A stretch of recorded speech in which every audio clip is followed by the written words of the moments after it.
So after they lead the horses around and feel a bit comfortable, I kind of like to initiate the idea of safety around horses. I don't want to freak them out at all, but they need to know that you can't just run up behind them. You can go around them and move all around them. You know, we can move all around horses. It's perfectly safe. There's no big deal about that. We need to be able to move around horses if we do things with them. So we have to know that, but they need to know how to do it safely. And also they kind of need to know how to do it and not be totally freaked out by it.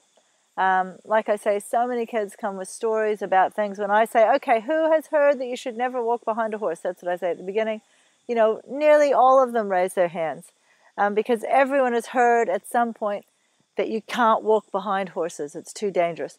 So we need to teach them that you can relax around horses and be around them. You just need to know how to do it kind of safely.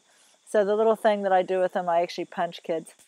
I just really like punching kids. No, not really. A little bit. Maybe I don't like it. A little bit I like it. It's kind of funny. I use that thing of punching kids so that they can really think about it, you know, get them actually thinking about the way it's working themselves, not just sit there kind of listening to me and nodding their heads in a kind of dumbfounded way. And yeah, it gets them a bit engaged. It's kind of fun, makes it fun. And some horses can have had funny handling, maybe they're a little bit nervous, maybe they just haven't had much handling, who knows. But in general, they just don't mind people walking behind them and they're pretty happy with it. It's just a few that have trouble. So if you know the horse and it's good to walk behind, then that's cool. And if you know how to walk behind a horse properly, that's cool too. So I'm going to teach you. But I need a tough girl. Okay, I'll pick you because you're like so fast with your hands. I shouldn't pick you every time though, but that's right, too bad. Turn sideways. And okay. Because I'm going to punch you. Okay. To demonstrate kicking, okay? Okay. Sounds good. So just stand there nice and just like that. There we go. Ready? Oh, cross there. Okay. Good luck, Alex. Okay, ready? Yes. Many more battles go. You nervous? No. No, it should be.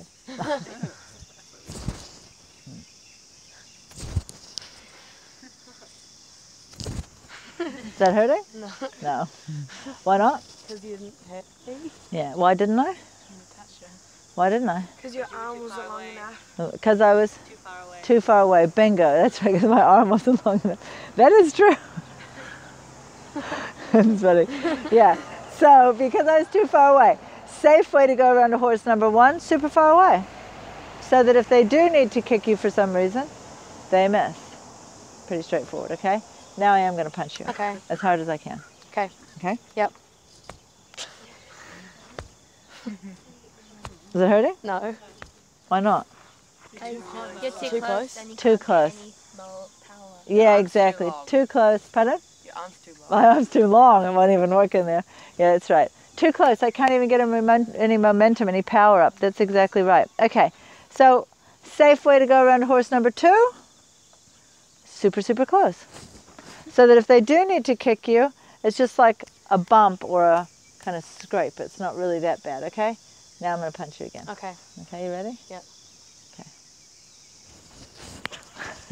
Sorry. Obviously, I don't really want to hurt you, so it's all right. But it's just kind of to demonstrate that in that in-between distance, even a lazy push, like that wasn't really very hard, can knock you off your feet. Because it's that kind of in-between distance where you can get the most, boom, momentum, okay? So if a horse got you in that kind of in-between distance, how would that be? Hard.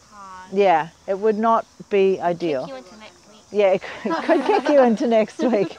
It could kick you really far into next week. That's right. It can kick you pretty hard. And you can be pretty damaged by it, to be honest. Okay, so we're going to call that in-between distance the danger zone, okay? So from now on, we are not going to be in the danger zone. Can you guys just pretend you're in kindergarten for 1 minute for me and say danger zone together? Danger zone. Thank you. Danger zone. Yeah, that was a real kindy one. That's good. Exactly. Okay, you can sit down. Thank you, Alex. That was cool.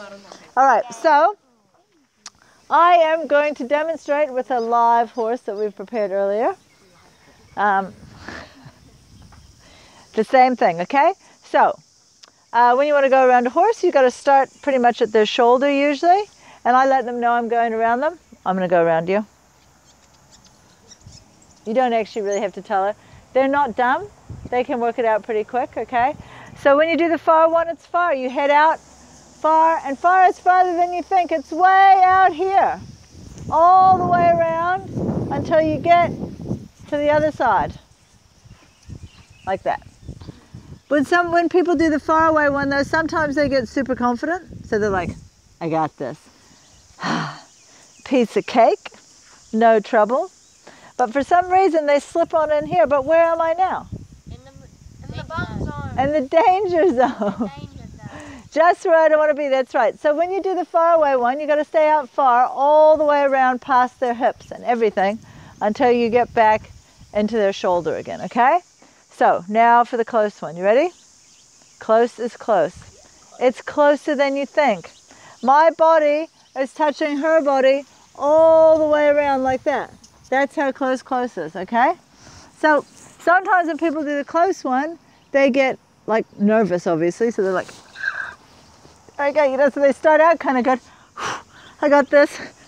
And right when they get to the worst bit, they go, but where am I now? Danger zone. Exactly, just where I don't want to be. So when you do the close one, you have to stay close all the way around like that until you get back up to their other shoulder, okay? All right, so that's good. So now we'll take, and Zippy. So we'll take Zippy and Maggie and Booker and go out there and turn around and face forward. And then what I'm going to do is you guys will, once they're there, you'll just go out and pick one of them and work with them. Okay, does that sound all right? Yes.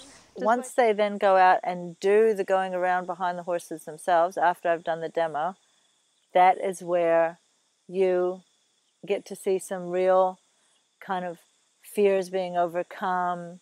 You get to see some people who maybe are normally in a social situation kind of really quiet and shy.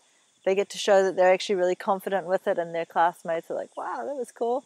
It's a neat time, the going around behind the horses time. I like it. Yeah. Okay. There you go. And far. Well done. Excellent. Perfect. Staying far. Oh, see, look, you were about to, weren't you? Yeah. Stay out there. You're still. There you go. Yeah, now come in. There you go. I don't know what it is. I say it, and it still happens every time. It's so weird. Okay, off you go. Good job.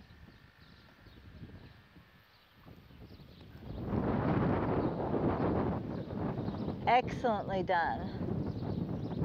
Perfect. It's nice if you come back to them though and let them know that they're coming. Oh, he's dropped. Oh no, he's doing it to the other league. Yeah, because he's just relaxing. There you go. Good job.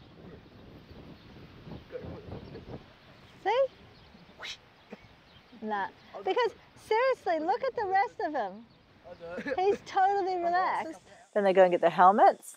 It's pretty easy. Obviously, the helmets need to fit their heads, so we do that.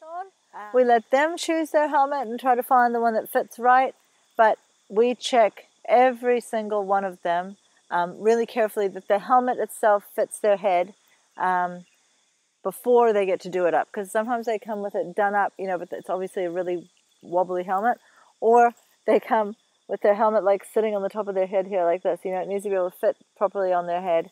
And yeah, it's really important to make sure that they check that we get everyone one, because of safety, and also because as soon as you start like having a little trot or something, if a helmet is too big, it becomes really floppy down over the top of them. I mean, come on, in this day and age, we know helmets need to fit.